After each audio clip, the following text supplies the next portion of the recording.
कुरान पाक में सूरह तौबा की आयत नंबर 24 दोस्तों हम सब इंसानों के लिए एक कसौटी की मानद है। यानी अगर हम ये देखना चाहते हैं कि हम एक मोमिन इंसान हैं या फासिक इंसान हैं, तो फिर हमें खुद को इस आयत के साथ दोस्तों कंपेयर करना चाहिए।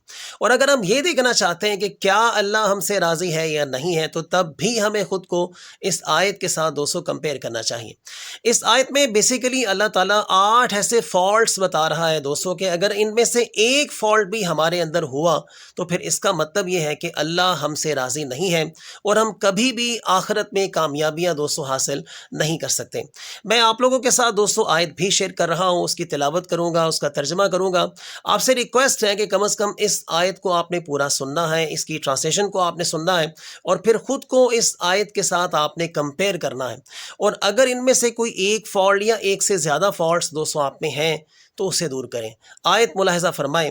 अल्लाह ताला इरशाद फरमाता है सूरह तौबा की आयत नंबर 24 में, कुल इन काना आबाउकुम व अबनाउकुम व इख्वानुकुम व अज़वाजुकुम व आशीरतुकुम व अमवालुन इक़्तरफ़्तुमूहा व तिजारतुन तख़शौन कसादहा व मसाकिन तरज़ौनहा अहब्ब इलैकुम मिनल्लाहि व रसूलिही व जिहादिन फ़ी सबीलिही फ़तरब्बसू हत्ता यअतियल्लाहु बिअम्रिही वल्लाहु ला यहदिल कौमल फासिकीन।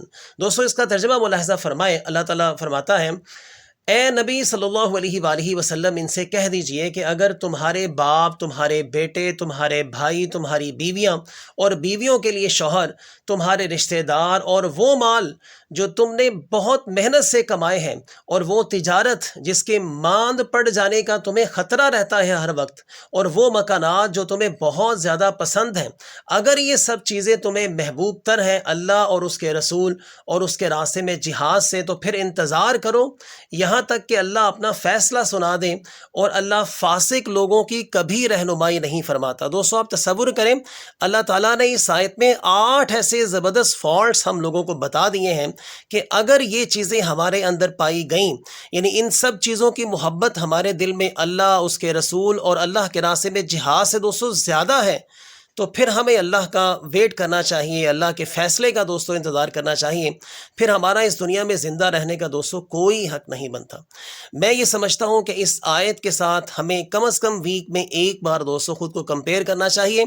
और अगर हमारे दिलों में इन मोहब्बतों, ये वाली मोहब्बतें दोस्तों ज़्यादा हो रही हैं, अल्लाह, उसके रसूल और जिहाद की मोहब्बत कम हो रही है, तो फिर हमें अपना मुहासबा करना चाहिए। इस आयत को दोस्तों के साथ लाज़मन शेयर कीजिएगा। अपना ख्याल रखिएगा। अल्लाह हाफ़िज़।